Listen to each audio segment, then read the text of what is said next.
Morning friends, मैं आपके अपने यूट्यूब चैनल पीपी एजुकेशन पे आपका बहुत बहुत स्वागत करती हूँ।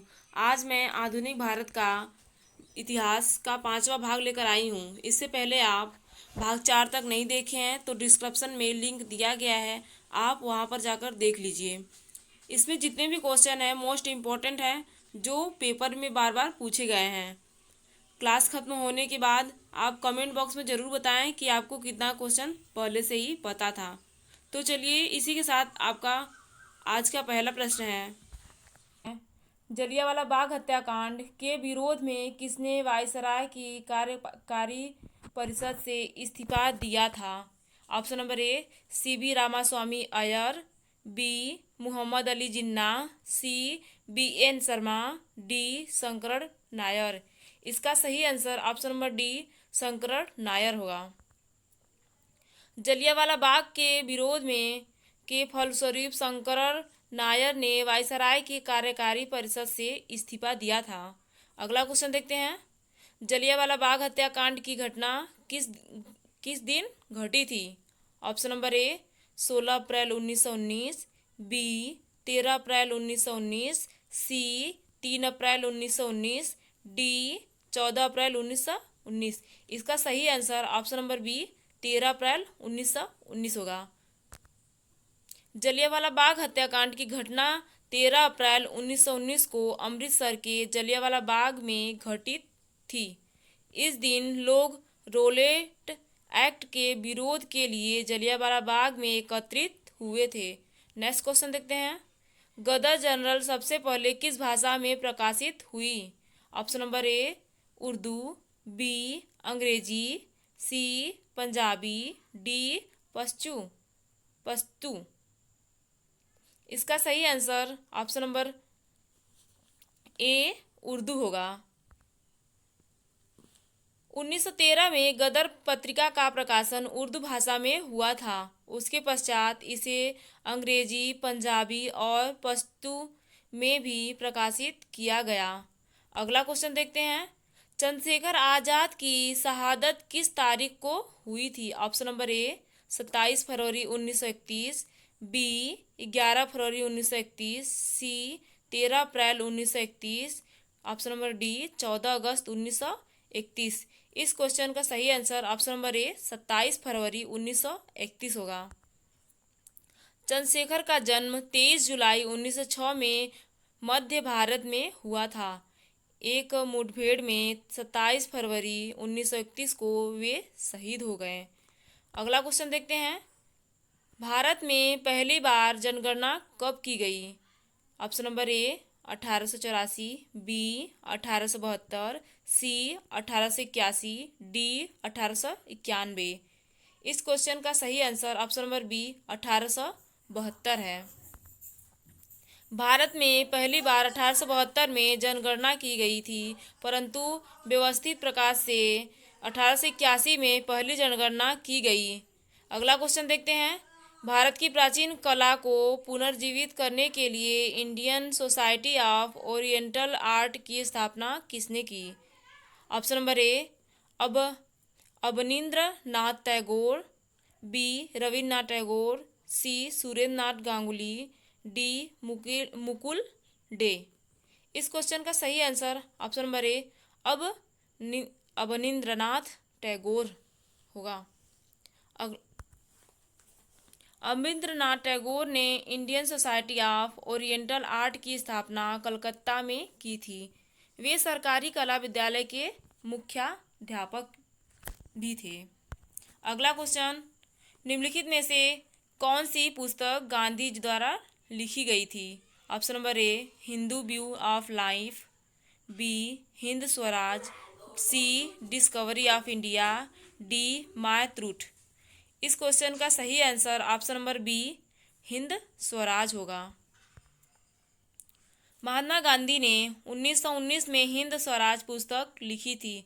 इस पुस्तक में स्वराज, आधुनिक सभ्यता और मशीनीकरण के बारे में लिखा गया था। अगला क्वेश्चन देखते हैं, जलियांवाला बाग हत्याकांड से ठीक पहले कौन सी घटना घटी थी? ऑप्शन नंबर ए बंगाल विभाजन, बी इल्बर्ट बिल, सी रोलेट एक्ट का पारित होना, डी मिंटो मोर्ले सुधार। इस क्वेश्चन का सही answer option number C Rowlatt act का पारित होना होगा। रोलेट एक्ट को 18 मार्च 1919 में इंपीरियल विधान परिषद द्वारा पारित किया गया था। इस अधिनियम के क्रांतिकारियों को बिना ट्रायल सजा देने का प्रावधान था। अगला क्वेश्चन देखते हैं, निम्नलिखित में से कौन सी घटना खिलाफत आंदोलन के लिए असफलता का कारण बनी? ऑप्शन नंबर ए ब्रिटिश सरकार द्वारा मुस्लिमों को छूट, बी कांग्रेस और मुस्लिम लीग के बीच समझौता, सी तुर्की में क्रांति, डी चौरी चौरा की घटना। इस क्वेश्चन का सही आंसर आपका ऑप्शन नंबर सी तुर्की में क्रांति होगा।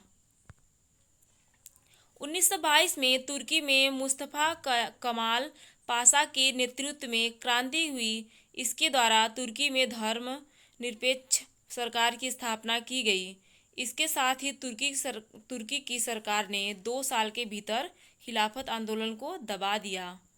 इसी के साथ अगला क्वेश्चन देखते हैं, शिवाजी ने 8 मंत्रियों के परिषद का गठन किया था। उस परिषद का नाम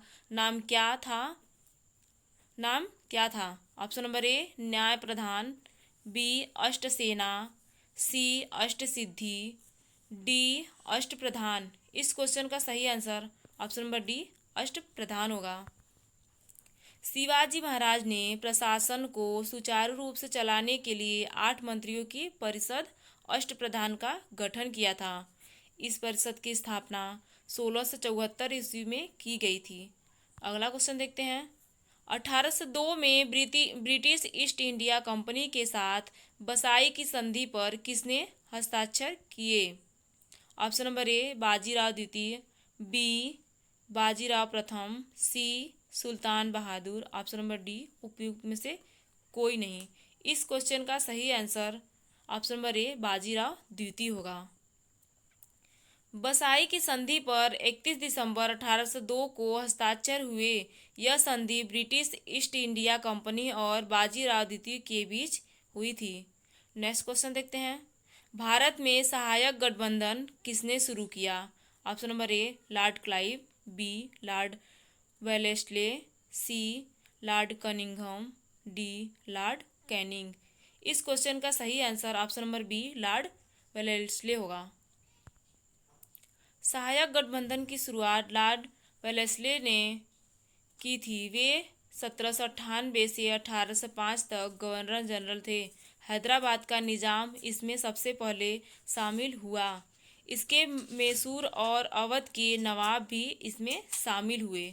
अगला क्वेश्चन देखते हैं, किस चार्टर अधिनियम के द्वारा ईस्ट इंडिया कंपनी के एकाधिकार को समाप्त किया गया था? ऑप्शन नंबर ए चार्टर अधिनियम 1793, बी चार्टर अधिनियम 1813, सी चार्टर अधिनियम 1833, डी चार्टर अधिनियम 1853। इस क्वेश्चन का सही answer option number B charter अधिनियम 1813 होगा। चार्टर अधिनियम के द्वारा ब्रिटिश ईस्ट इंडिया कंपनी के चार्टर को नवीनीकृत किया गया। इसमें ब्रिटिश ईस्ट इंडिया कंपनी के व्यापारिक एकाधिकार को समाप्त किया गया। अगला क्वेश्चन देखते हैं, कांग्रेस की अध्यक्षता करने वाली पहली भारतीय महिला कौन थी? Option number A Sarojini Naidu, B Annie Besant, C Nellie Sengupta, option number D Indira Gandhi. इस क्वेश्चन का सही answer option number A Sarojini Naidu होगा। सरोजिनी नायडू 1925 के कानपुर अधिवेशन में कांग्रेस की अध्यक्ष बनी। वे कांग्रेस की अध्यक्ष बनने वाली पहली भारतीय महिला भी थी। उनसे पहले एनी बेसेंट कांग्रेस की अध्यक्ष बनी थी। अगला क्वेश्चन देखते हैं, all India trade union congress की स्थापना में किसने महत्वपूर्ण भूमिका निभाई? Option number A Basawon Singh, B Subodh Banerjee, C Lala Lajpat Rai, D Ashok Mehta. इस क्वेश्चन का सही answer option number C Lala Lajpat Rai होगा। All India trade union congress Bharat के सबसे पुराने व्यापार संगठनों में से एक है। इसकी स्थापना 31 अक्टूबर 1920 को बॉम्बे में लाला लाजपत राय ने की थी। बाद में यह गठबंधन भारतीय कम्युनिस्ट पार्टी से जुड़ा रहा।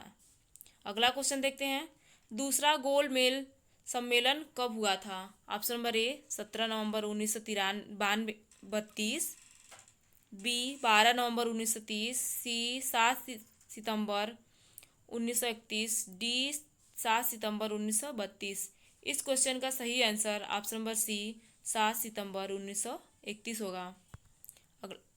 गोलमेज सम्मेलन के दूसरे अधिवेशन की शुरुआत 7 सितंबर 1931 को हुई थी। नेक्स्ट क्वेश्चन देखते हैं। स्वतंत्रता आंदोलन के दौरान केसरी नामक समाचार पत्र किसने शुरू किया था? Option number A Subhash Chandra Bose, B Bal Gangadhar Tilak, C Muhammad Ali Jinnah, D Lala Lajpat Rai. इस क्वेश्चन का सही answer option number B Bal Gangadhar तिलक होगा। केसरी समाचार पत्र की स्थापना 1881 ईस्वी में बाल गंगाधर तिलक द्वारा की गई थी। केसरी अखबार मराठी में प्रकाशित होता था, जबकि मराठा अखबार अंग्रेजी में प्रकाशित होता था। अगला क्वेश्चन देखते हैं। 1906 में मुस्लिम लीग की स्थापना किस स्थान पर की गई थी? Option number A Dhaka, B Naypyidaw, C Islamabad, D Muscat. इस क्वेश्चन का सही answer option number A Dhaka होगा। ऑल इंडिया मुस्लिम लीग की स्थापना 1906 में ढाका में की गई थी। यह अलीगढ़ आंदोलन में उभरकर आई थी। इसका प्रमुख उद्देश्य मुस्लिमों का अधिकारों की रक्षा करना था। अगला क्वेश्चन देखते हैं। 1924-25 के वैकोम सत्याग्रह में किसने महत्वपूर्ण भूमिका निभाई? ऑप्शन नंबर ए टी के माधवन, बी मुलुर एस पद्मनाभ पन्निकर, सी बलराम वर्मा, डी के केलाप्पन। इस क्वेश्चन का सही आंसर ऑप्शन नंबर डी के केलाप्पन होगा। यह सत्याग्रह त्रावणकोर में छुआछूत के विरुद्ध हुआ था। गुरुवायूर इस आंदोलन के प्रमुख नेता थे। उन्होंने गांधी जी की प्रार्थना पर अनशन समाप्त किया। अगला क्वेश्चन देखते हैं। 1867 में नवगोपाल मित्रा ने हिंदू मेला की शुरुआत किस स्थान पर की थी? Option number A Calcutta, B Delhi, C Allahabad, D Varanasi. इस क्वेश्चन का सही answer option number A Calcutta होगा। हिंदू मेला की स्थापना 1867 में कलकत्ता में नवगोपाल मित्रा ने की थी। इसे चैत्र मेला भी कहा जाता था। यह राजनारायण बासु, द्विजेंद्रनाथ टैगोर और नवगोपाल मित्रा के संयुक्त प्रयास का परिणाम था। इसी के साथ आज का ये लास्ट क्वेश्चन था। अगर आपको वीडियो पसंद आई हो तो लाइक एंड शेयर ज़रूर करिएगा और कमेंट बॉक्स में ज़रूर बताइएगा। Thanks for watching.